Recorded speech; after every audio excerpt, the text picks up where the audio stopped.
wherever I am currently, San Diego, to Los Angeles this coming Saturday, which reminds me that I will not be reading on Saturday because I will be moving all of my things to Los Angeles. So feel free to schedule that hot date for 3 p.m. Saturday, because you will not be here with me because I will not be here with you. So just a heads up about that. Yeah, so I've just been going through all of my old stuff and being like, why do I still have this? It's not even a piece of clothing anymore. It's just a shred of cloth. But keeping it anyways because I can't give things away. Today, I'm going to go start house sitting for one of my friends. And the glorious, a scarf. I don't have a scarf. I'm confused. But I'm going to go start house sitting for one of my friends. Oh, ooh, you're right. Except they used to be small pajama pants, and I don't know how they would work. So I'm house sitting for my friends, and the great part about that is they have 4 cats, and they're all mine. They're not all mine, obviously, they're still theirs. But for the next few days, I get unadulterated attention from 4 cats. And several fish, but the cats are the most important part for me. And I'm really excited because I've been watching these like movies on my laptop, which is hard to watch a movie on your laptop. Oh, that reminds me. Thanks, y'all. I'm reminded that I needed my password for the Criterion channel. And now it's over there. So I get to watch a movie on the big screen.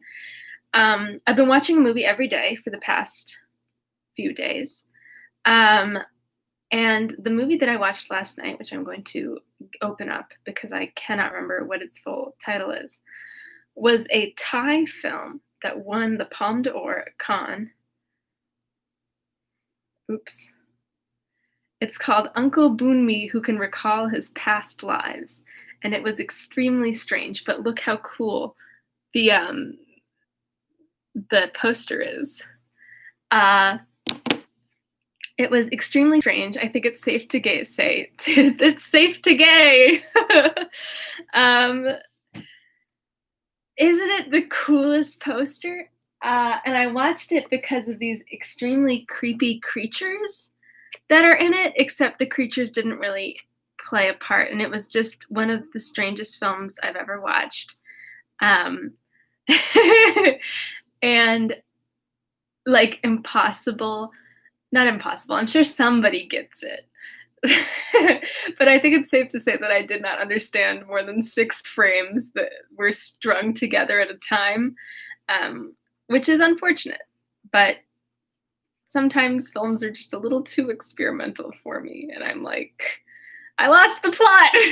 What's happening? Why is there a flashback involving a sexual catfish?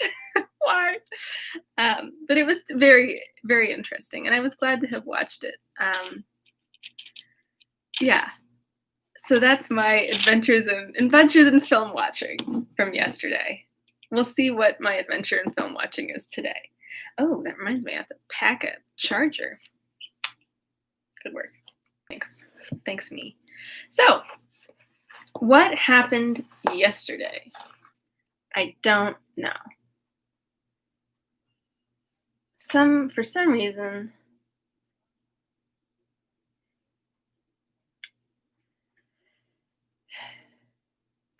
reason, little Kathy decides that she wants to take a walk. So, of course, poor Nelly is dragged along on this walk, and Catherine walks right to Wuthering Heights and runs into Heathcliff. And Heathcliff is like, oh, you must come inside. And Nelly's like, I think the fuck not. And Catherine's like, I'm going to do anything to avoid what you want, Nelly. So she goes inside, and lo and behold, who is it but Baby Linton himself, who has not gotten any stronger since we saw him last. Look at that little floof. So, Isababy Linton is very weak and doesn't seem to be very interested in Catherine, and Heathcliff's like, this is my plan. You need to be into her so I can inherit her property. And Isababy Linton is like, I really don't want to walk outside. Like, that sounds like a lot of work, and she's not that cute.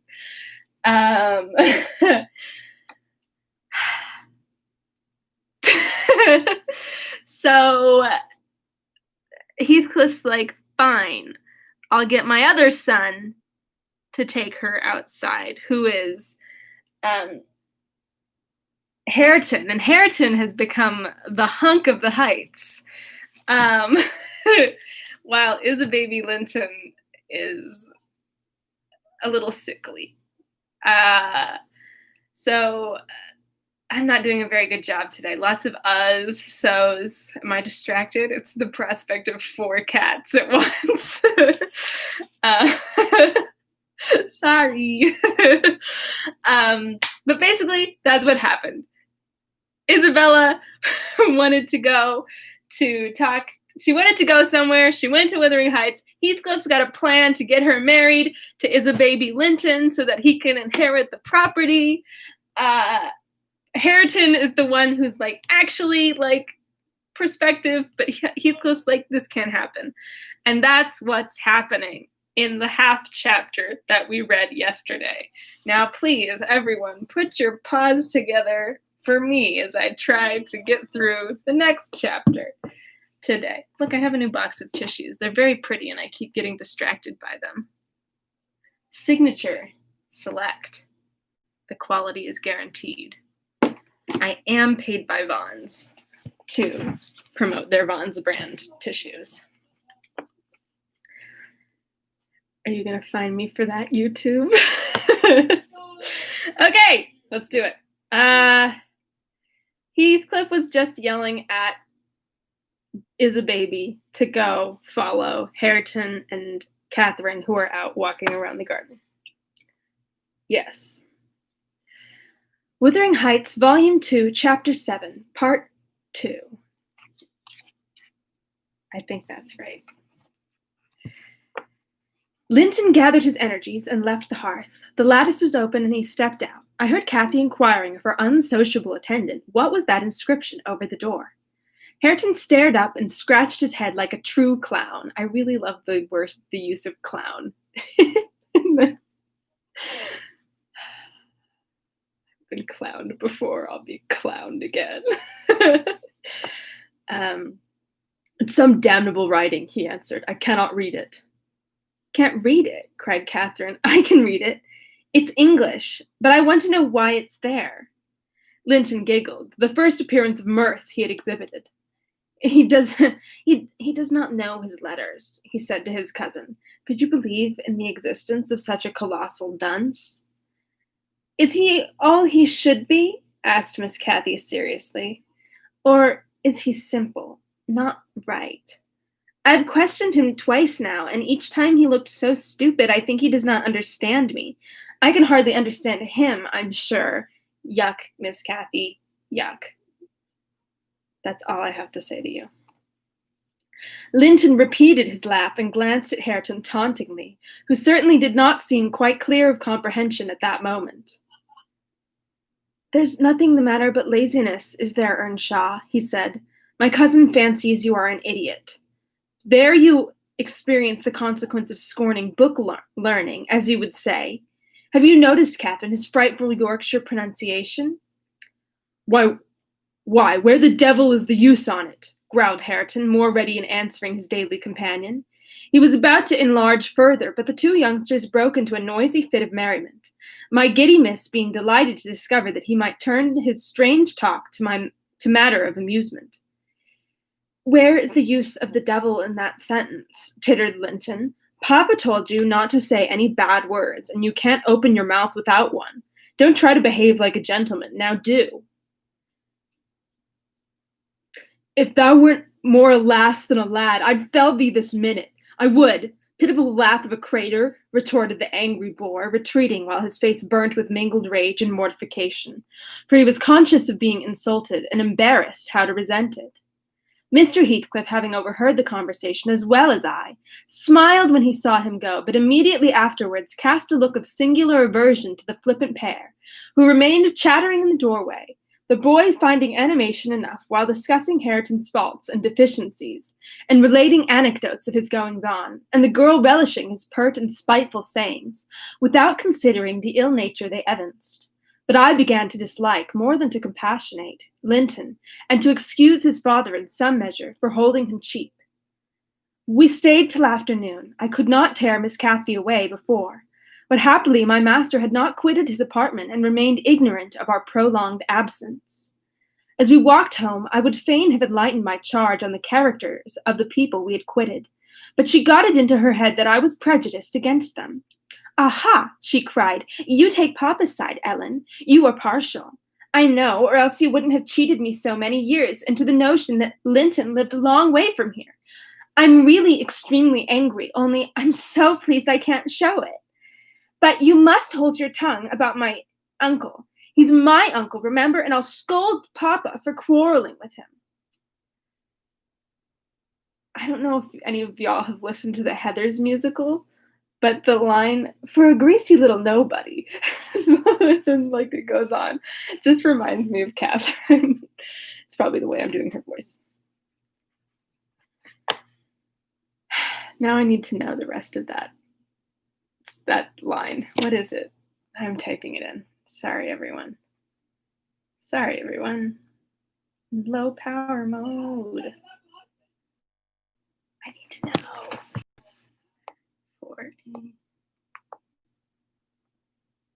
Did I type it right? Oh, interesting. I want the lyric. Ah, here it is. It's for a greasy little nobody. You do have good bone structure. That's what Catherine says. Okay. And so she ran on till I dropped endeavoring to convince her of her mistake.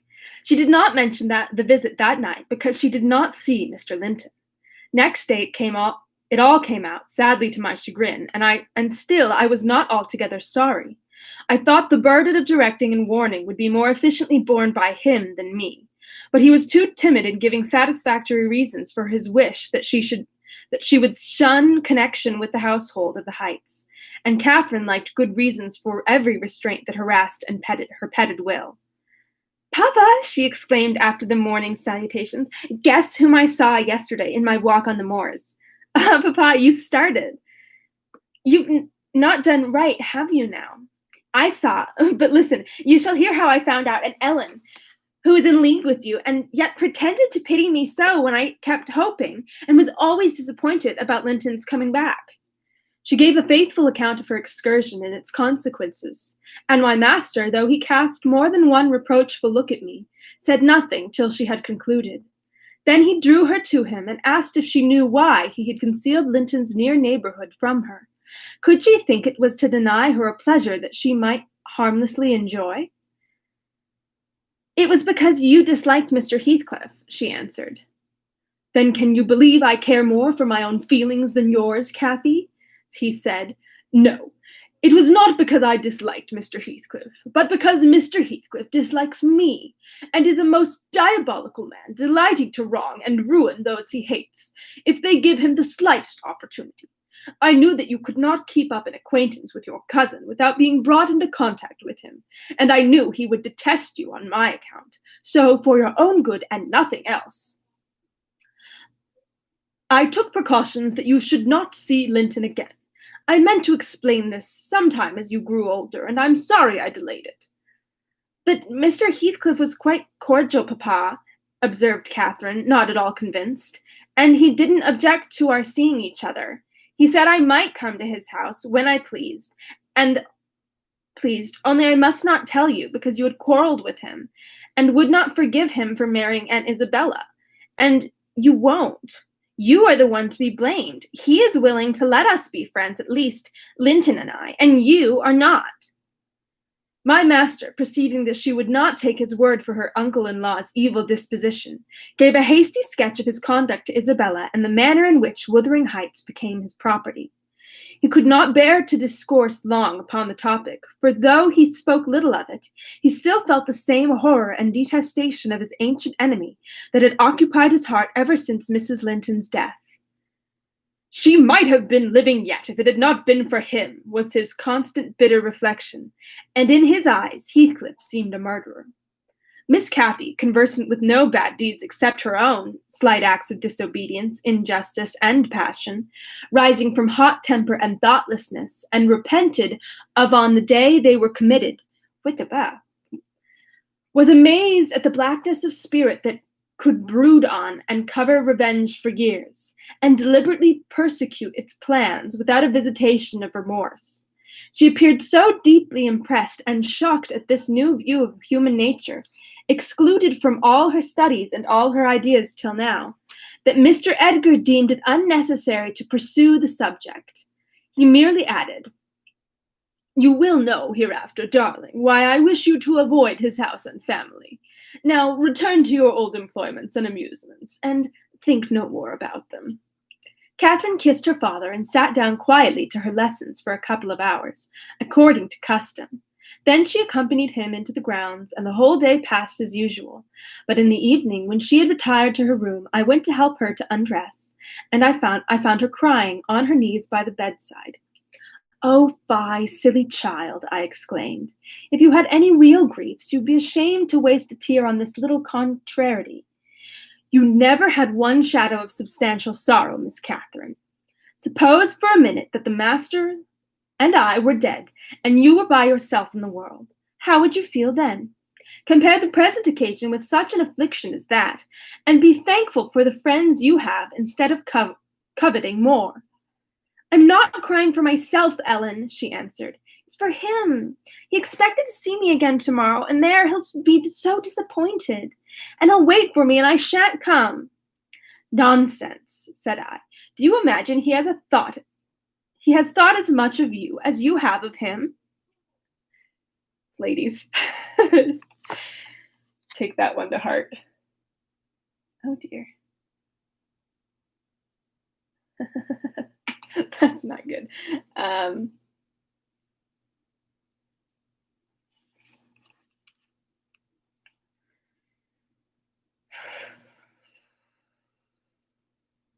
"Nonsense," said I. "Do you imagine he has thought as much of you as you have of him? Hasn't he Hareton for a companion? Not 1 in 100 would weep at losing a relation they had just seen twice, for 2 afternoons. Linton will conjecture how it is, and trouble himself no further about you." "But may I not write a note to tell him why I cannot come?" she asked, rising to her feet. "And just send those books. I promised to lend him. His books are not as nice as mine, and he wanted to have them extremely when I told him how interesting they were. May I not, Ellen?" No, indeed, replied I with decision. "Then he would write to you, and there'd never be an end of it. No, Miss Catherine, the acquaintance must be dropped entirely. So papa expects, and I shall see that it is done." "But how can one little note?" she recommended, putting on an imploring countenance. "Silence," I interrupted. "We'll not begin with your little notes. Get into bed." She threw me a very naughty look, so naughty that I would not kiss her good night at first. I covered her up and shut her door in great displeasure, but repenting halfway, I returned softly, and lo, there was Miss standing at the table with a bit of blank paper before her and a pencil in her hand, which she guiltily slipped out of sight on my re-entrance. "You'll get nobody to take that, Catherine," I said, "if you write it, and at present I shall put out your candle."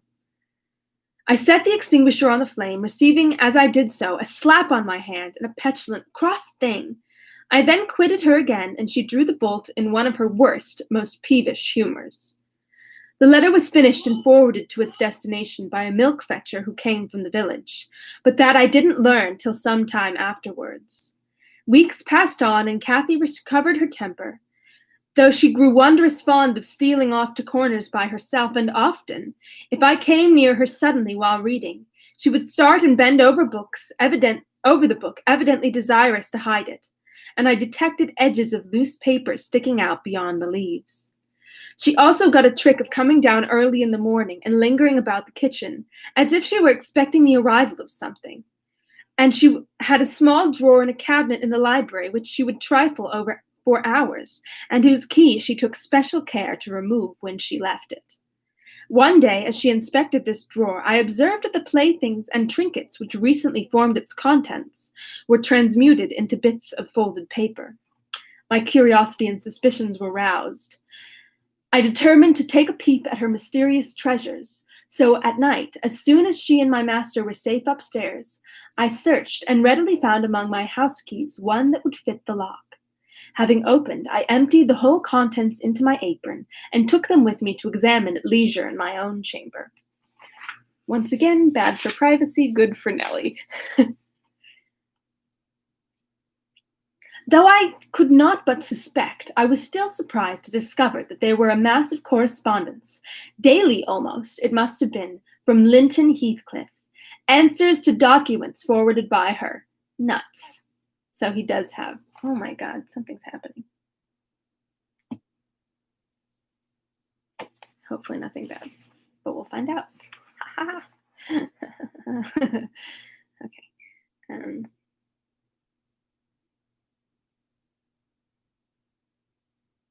The earlier answers to documents forwarded by her.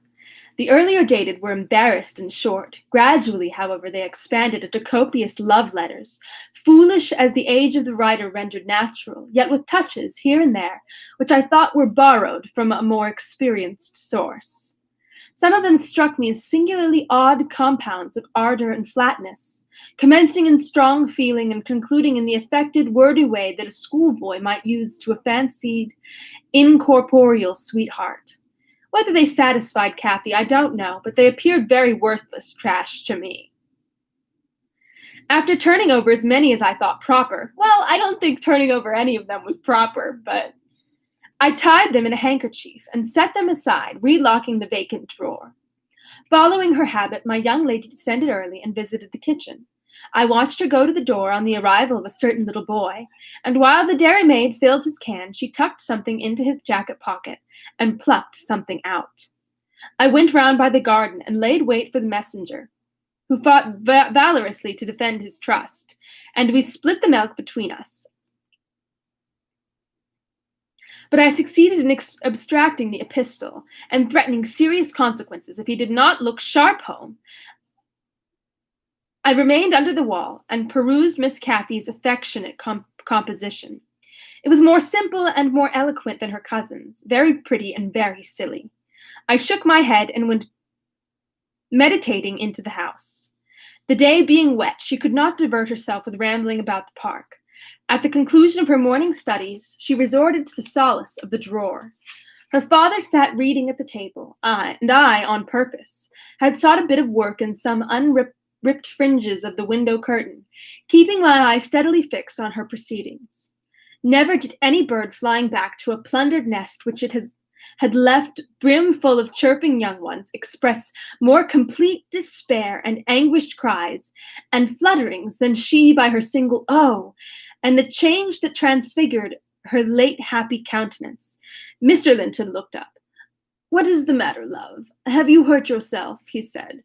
His tone and look assured her he had not been the discoverer of the hoard. "No, Papa," she gasped. Ellen, come upstairs. I'm sick." I obeyed her summons and accompanied her out. "Oh, Ellen, you have got them," she commenced immediately, dropping on her knees when we were enclosed alone. "Oh, give them to me, and I'll never do so again. Don't tell Papa. You have not told Papa, Ellen. Say you have not. I've been exceedingly naughty, but I won't do it any more." With a grave severity in my manner, I bid her stand up. "So," I exclaimed, "Miss Catherine, you are tolerably far on, it seems. You may well be ashamed of them. A fine bundle of trash you study in your leisure hours, to be sure. Why, it's good enough to be printed. And what do you suppose the master will think when I display it before him? I haven't shown it yet, but you needn't imagine I shall keep your ridiculous secrets. For shame! And you must have led the way in writing such absurdities. He would not have thought of beginning, I'm certain." I didn't, sobbed Kathy, fit to break her heart. I didn't once think of loving him till— Loving? Cried I, as scornfully as I could utter the word. Loving! Did anybody ever hear the like? I might just as well talk of loving the miller who comes once a year to buy our corn. Pretty loving indeed, and both times together you have seen Linton hardly 4 hours in your life. Now here's the babyest trash. I'm going with it to the library, and we'll see what your father says to such loving. She sprang at her precious epistles, but I held them above my head, and then she poured out further frantic entreaties that I would burn them, do anything rather than show them. And being really fully as inclined to laugh as scold, for I esteemed it all girlish vanity, I at length relented in a measure, and asked, If I consent to burn them, will you promise faithfully neither to send nor receive a letter again, nor a book, for I perceive you have sent him books, nor locks of hair, nor rings, nor playthings? We don't send playthings, cried Catherine, her pride overcoming her shame. Nor anything at all, then, my lady, I said. Unless you will, here I go. I promise, Ellen, she cried, catching my dress. Oh, put them in the fire, do. But when I proceeded to open a place with the poker, the sacrifice was too painful to be borne. She earnestly supplicated that I would spare her 1 or 2. 1 or 2, Ellen, to keep for Linton's sake? I unknotted the handkerchief and commenced dropping them in from an angle while the flame curled up the chimney. That's rough. That's not nice.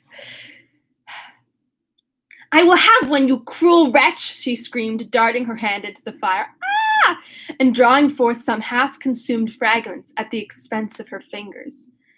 Very well, and I will have some to exhibit to Papa, I answered, shaking back the rest into the bundle and turning anew to the door. She emptied her blackened pieces into the flames and motioned me to finish the immolation. It was done. I stirred up the ashes and interred them under a shovel full of coals, and she mutely and with a sense of intense injury retired to her private apartments. I descended to tell my master that the young lady's qualm of sickness was almost gone, but I judged it best for her to lie down a while. She wouldn't dine, but she reappeared at tea, pale and red about the eyes, and marvelously subdued in outward aspect. Next morning, I answered the letter by a slip of paper inscribed, Master Heathcliff is requested to send no more notes to Miss Linton, as she will not receive them. And thenceforth the little boy came with vacant pockets. And that's that on that. And that's the end of the chapter. Now, theoretically,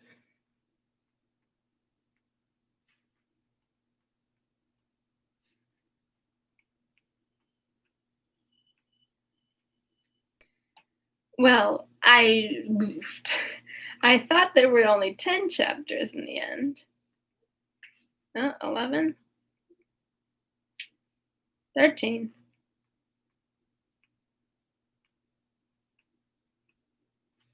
14. 15. 16. 17. 18. 19. 20. Oh my God. Wow, I really thought we were like 3 days from being done, but I was so sorely mistaken. We have got a long ways to go, friends, Romans, and countrymen.